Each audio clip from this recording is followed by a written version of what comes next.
Good day, viewers. Welcome to another edition of 30 Minutes, the interactive program of Trust Television. I'm Manir Dan Ali. My guest today is Dr. Hamid Bobboi, the Executive Secretary of the Universal Basic Education Commission, otherwise known as CBEC. That is the body in charge of education at the earlier levels of society. Doctor, welcome to the program. Thank you very much. What exactly is the current state of basic education in Nigeria? Is it on a roll or is it in decline?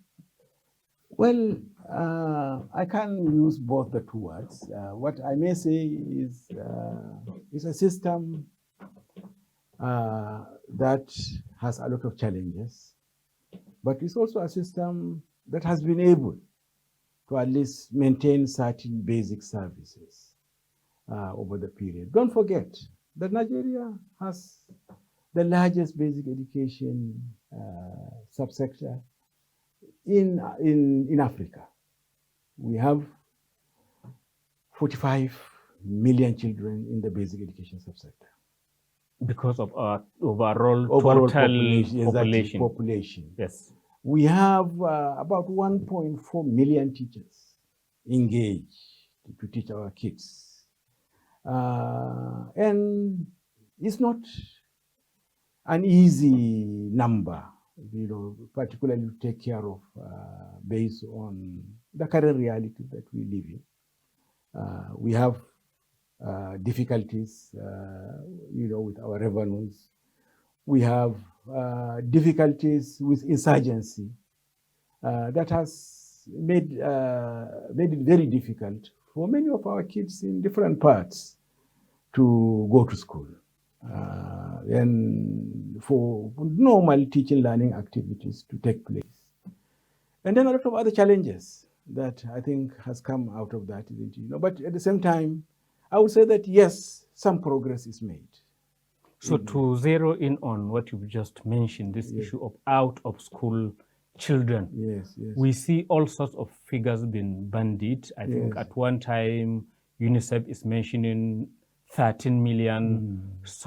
One of your report is mentioning about 10 million and what have you. What exactly is the situation now and what ages are we talking about of this out-of-school children? Out-of-school children, the figure is it interests a lot of people. The moment you hear a figure, isn't it, you jump onto it. I remember when we did the 2018 National Personnel Audit, the school census, we came up with 10.2 million. Those numbers who are out of school between the ages of 6 and 11. Why do we concentrate on this particular figure? We do for the simple fact that it's the gateway, the access point that a lot of if a child doesn't go through that and survive within that particular system, it's difficult for that child also to do the other stages that we are talking about. And your own remit actually is basic education up to junior secondary school. Up to junior secondary school at the moment. And I think as far as out-of-school children are concerned, at that time we said we had 10.2 million for the 6 to 11-year-olds. And then 6.3 million for the junior secondary school. But these are secondary figures that are there. And I think what usually happens is that people confuse the age groups that you are talking about. You just come and say, you hear a figure has gone up. Of recent, there has been a lot of talk about the 20 million out-of-school children, as if now the figure has increased from 10.2 million to 20 million. But has it not increased? I mean, you've just said that there's the insurgency which has forced some children to be Interestingly, there has been the insurgency. Insurgency is a reality in a lot of parts. We went through this in 2014 with the Boko Haram in Borno, Yobe, and Adamawa. And it displays a large number of children. And that's when we started having the 13 million children out of school. But 30 million, that even those people who put that particular figure are talking of 6 to 15 years I of think age. that figure you are talking about is of UNICEF or Well, UNESCO. it was UNICEF that was That's the actually United putting that figure. Nations Children But Fund. at that time, in 2014, it was a realistic figure. It was a realistic figure because children in most parts of Borno and Yobe were not going to school. But this problem was addressed, and at the end of the day, a lot of those children went back to school. And the figure went down. So by the time we came in, we did that audit in 2018, the figure was 10.2, and we published that particular figure. But don't forget that basic education also includes junior secondary schools. And for the figure of junior secondary school, we had 6.2 million. And we publish it.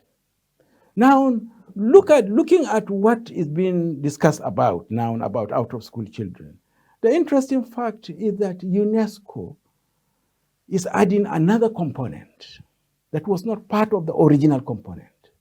And that component is the senior secondary school. You are talking of the United Nations Educational and Scientific and Cultural Organization. Cultural Organization. Exactly. Right. Exactly. They did the education, isn't it, the Global Education Monitoring Report, and then came up with a figure of 20 million for Nigeria. That is of out-of-school children. Of out-of-school children, but what groups are they talking about? Did they state the ages, age range? Does it, conform with their own numbers? They stated these ages very clearly. They are talking of 6 to 18 years.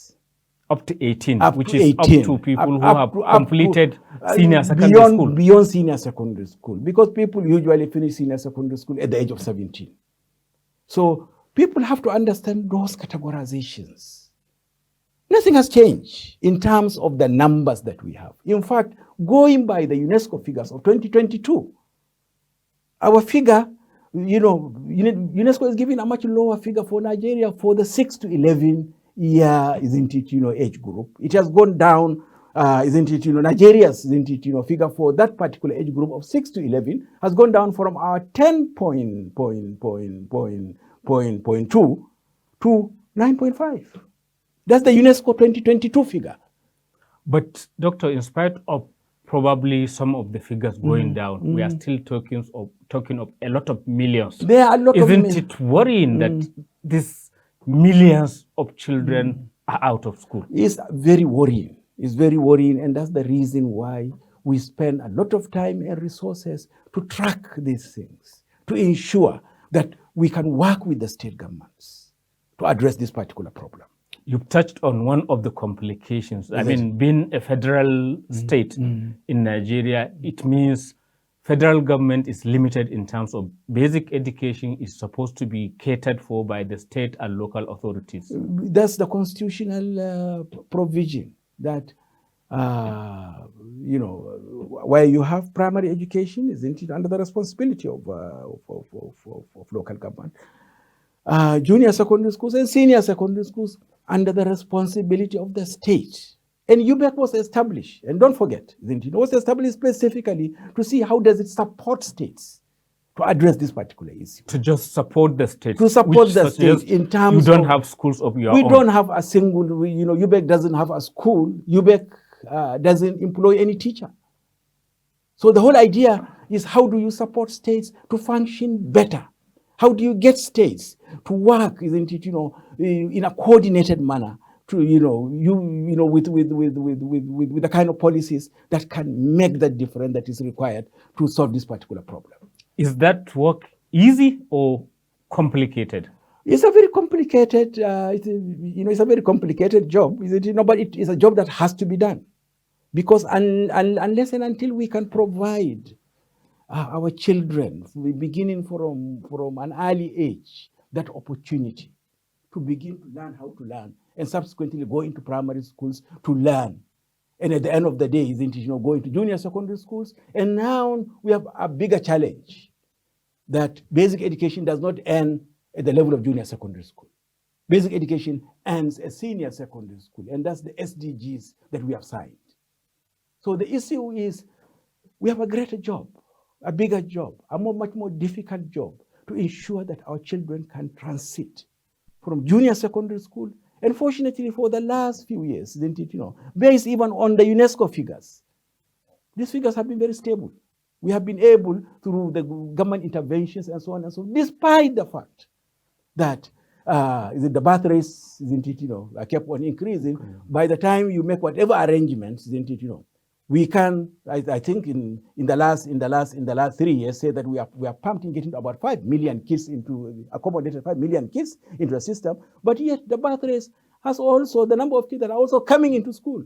And then there's this SDGs, that's the Sustainable Development Goal that you signed. Yes, exactly. Why sign something which may be difficult for you? Because you haven't managed to deal with even the one that stopped at JSS, that's junior secondary school. You've added the senior secondary school. But don't forget that initially it was primary education which was the major focus. The world is moving, right, and moving, making progress.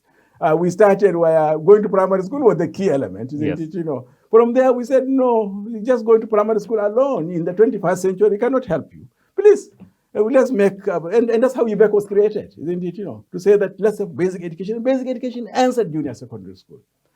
But somehow, I think the world is moving again, isn't it? We come to a point where we say, well, no, junior secondary school is not enough. And in the 21st century, skills that you require, we have to move to, isn't it, a much more ambitious goal of ensuring that basic education ends at senior. Is it because the quality is falling? That is why you keep jacking up the levels? No, it's not. It's an international response. Internationally, the feeling that, isn't it, as more children are coming into this system, as more challenges, isn't it, the society is getting more complex, for somebody to effectively participate in the current global economy, the minimum you need, isn't it, should be senior secondary school, not junior secondary school. But the problem is that, you see, as these things are coming, we are trying to sort out all our unresolved problems. Like the tons of out of school children. What are you doing about them? Yeah, again, a lot of activities. And that's the reason why, as I said to you, going by the UNESCO figures, isn't it, Nigeria, in fact, the 10.2 million, isn't it, that we are talking about in 2018, UNESCO is giving us a new figure in 2022 of 9.5 million. So at least something is going on that has been able to at least bring in. And part of this has been, the different levels of intervention that the government has put in the area of advocacy, in the area of the better education service delivery for all that has targeted out-of-school children with the support of the World Bank. It has brought in, again, quite a large number of children. The reviewed Al-Majri program that we have also been handling, for the last few years after the failure of the mega schools, that were built, in the last 5 years. Now needs to see how do you work with the proprietors of these Al-Majri schools, help them to integrate, because the integration aspect is very important. And at the end of the day, provide certain basic facilities, instructional materials, training, to ensure that they can, yes, teach the Islamia school subjects, but as well as the conventional school subjects. We'll continue with this very interesting conversation after a short break. Thank you. Viewers, it is 30 minutes, the interactive program of Trust Television.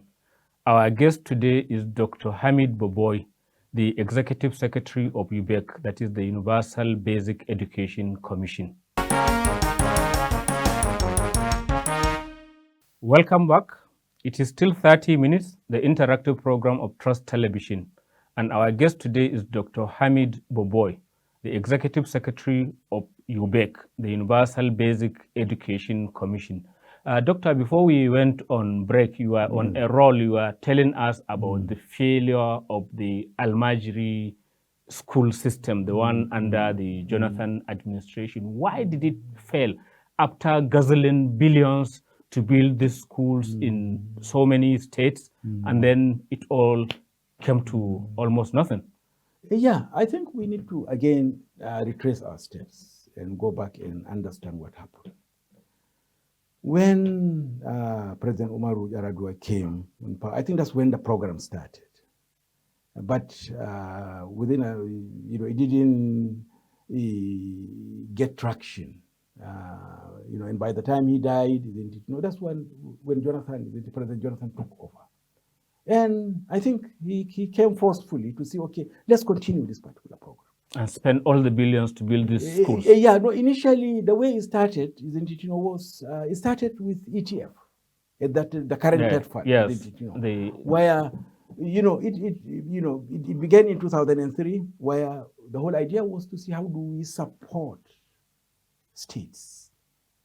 And I was at Arewa House at that time as director. And I remember ETF approached us. What can you help us in designing some program that can help begin to address this particular problem? We said the best thing would be working with the states, understanding how do you now get the states to begin to provide basic infrastructure to these schools. Interestingly, for the out-of-school children category, you come to find that 23% of those who do not attend the conventional schools are attending the Almajiri Islamic alone only. So they themselves, we are talking of the number of out-of-school children, those that are not in the conventional school, is about 23%. So it's a big chunk. It's a big chunk that ought to be addressed. That we have to address. Right. So, and then, but it was addressed wrongly. Contracts, big buildings, well, I don't all know. of that. It may not have been the motivation. It may not have been the motivation because I knew what happened, isn't it? Through that entire period. The idea was to build models that state governments now can adopt and have, and these are wonderful models because in part of that particular design, you have a school with boarding facilities, a school with language labs where children can now learn both Arabic and English and can practice the language, can learn how to speak. So is it the state that dropped the ball, which made it impossible for the model to work? You know that I'm not in that game of how do you have of trading blames. Who did what and so on. But the system. But the fact remains that it didn't work. It's not working. Could not develop that synergy and the understanding. And I think some of it again is largely about issue of resources. A lot of the state governments will tell you we cannot afford boarding. We have so many boarding schools that we are suffering, and you cannot come and tell us to do this boarding, do that boarding. So that the second aspect is that a lot of them again, maybe even the concept. All what we are, we have been raised with is that you have both for Arabic and Islamic studies, and you have Arabic schools, and then you have another section, the conventional school. They never mix. The idea here is to bring them together. I think a lot of states have some problems. So it appears that your suggestion, your advice for that consultation with the state didn't work. If the states are saying we can't afford boarding, we can't do this and all of that, it means there was no clarity in... No, there was clarity. There was even an understanding with people. Isn't it? A meeting that was held. I remember, isn't it? All the governors came and everybody agreed and so on and so forth. But don't forget that by the time the schools were to take off, there was a change of administration. Again, change of administration, and a lot of the new governors who are coming in, isn't it? Had no idea, isn't it? What actually had transpired. But the issue is to understand that to move forward, because the private sector had been doing that. The private sector had been having these integrated schools. And they have worked so well. So how do we move on? How do we make progress? Because the problem is still there, unaddressed. It's been addressed, but perhaps not sufficiently to make sure that we can take that category and say that yes, it has succeeded. But at the moment, our focus is working with the proprietors, not with governments, because we find that you want to work with the private sector. With the private, I don't. Head of the schools, the Almajiri schools. Because there are a lot of proprietors that are struggling, isn't it? And I think the whole idea is to see how do you link up, because a lot of them understand these issues very well. They articulate, they understand the problems, they understand it with some support, isn't it? You come to find that they quickly pick up, and the communities support them, mobilize to get the resources, and you have integrated schools. Let's move on, because you touched on states complaining of lack of resources. Yet, at one point, you said there was about 70 billion naira of federal government funds to support states in education that these states are not accessing. I know the figures are going down. What is the situation now, and is the matching grant, I mean, are the states accessing them? Are they more ready to take this help from federal government? The states have been. I think in the last 2 years, there has been a lot of progress. You know, sometimes figures stick in people's minds. Yes. Maybe there was a time when you had 70 billion. It will take you about 3 years to change that idea that it's no longer 70 How billion. much is it now? Now it's about 20. The last count was about 23 billion. That is still outstanding, which is a much lower figure. And which states are the culprits? I don't want to use the word culprit in that regard. Well, who are not accessing it? Who are not accessing this fund? But Free money, and they don't want to take it. Well, it's not free, because Yeah, you have to give the counter. You have to bring whatever amount, isn't it? That is there. So that we can match it. That's why it's called a matching grant. Right. I think largely the major problem has been in the southeast. And is there Which may be surprising. Yeah, it's surprising. It's surprising because, again, I don't know, isn't it? You haven't done enough advocacy there, or why? No, there is sufficient. There's sufficient advocacy. There was a time, in around 2018, 2019, a lot of the states had the Paris Club refund, and those who had not paid, who have not been paying their counterpart funding, now had that money deducted from their Paris Club refund and given to UBEC, and ultimately UBEC match it and pass it on to them. So a lot of them ended up with quite tidy sums. Exactly tidy sums that they have been able now to, trying to see, isn't it, how they could really implement, isn't it, their own projects. And I think the same thing also happened. There are some states that had 7 billion, some had 9 billion. A state like Ogun, I think, had getting to about 13 billion or so, isn't it? So it's not easy because, again, there are regulations of utilizing this money and so on and so forth, the procurement process, and a lot of these things. But a lot of them now have completed those projects that they've got monies from the Paris Club refund and are able to come back and say that, including all those, many of those states, so the figure is very low now. But at another time, you are also saying that up to 57 or so percent of primary school teachers are unqualified. What's the situation now? The situation has not changed, unfortunately. It has not Still changed. the same. In fact, during the COVID period, isn't it? You find even a much more serious problem where teachers have been retiring, and the states were not even in a position to recruit. So the number of teachers has been decreasing. The qualified, unqualified ratios have not improved. Unfortunately, again, a large number of our private schools, isn't it, have employed quite a large number of teachers during that period. While public schools are losing teachers, private schools have been employing teachers, isn't it? Perhaps taking from those who are retiring from the. Is it because of higher pay or what? They are not necessarily paying much higher, isn't it? There are some that are paying higher, but not all of them. In fact, in terms of even qualification of teachers, quite interestingly, during the last 3 years, the number of those teachers who are qualified, engaged by these private schools, went down by about. I think the number that are unqualified within the system is over 45%. Unqualified without the teaching qualification. So the issue with that is about management. And I've always said that the teacher, the private schools have been able, of course, through coercive means sometimes, and sometimes through cajoling, sometimes again through a reward system that the teachers find, isn't it? But they were productive, much more productive, perhaps, than some of those teachers, isn't it? That are left fallow. But why is this the situation? 57% unqualified teachers.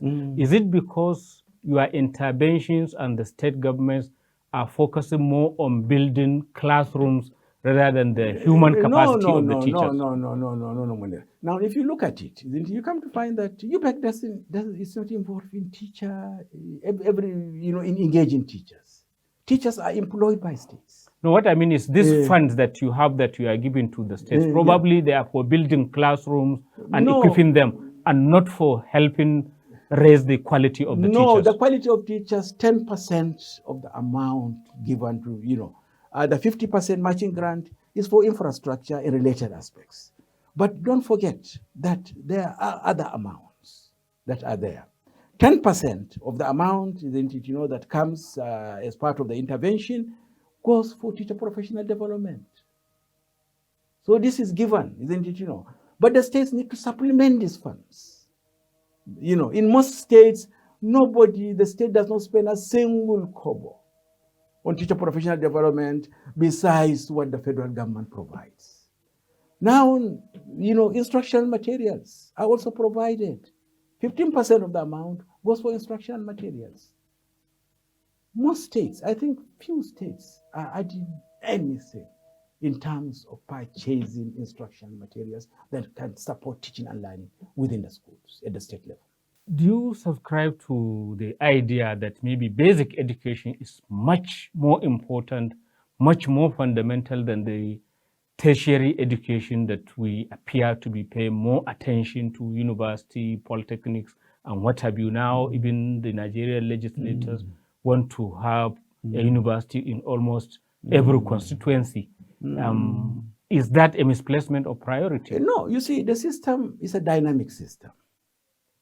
Instead of talking about, we are talking of the vitality that is required for each and every sector to function so that we can have the overall development of the system itself.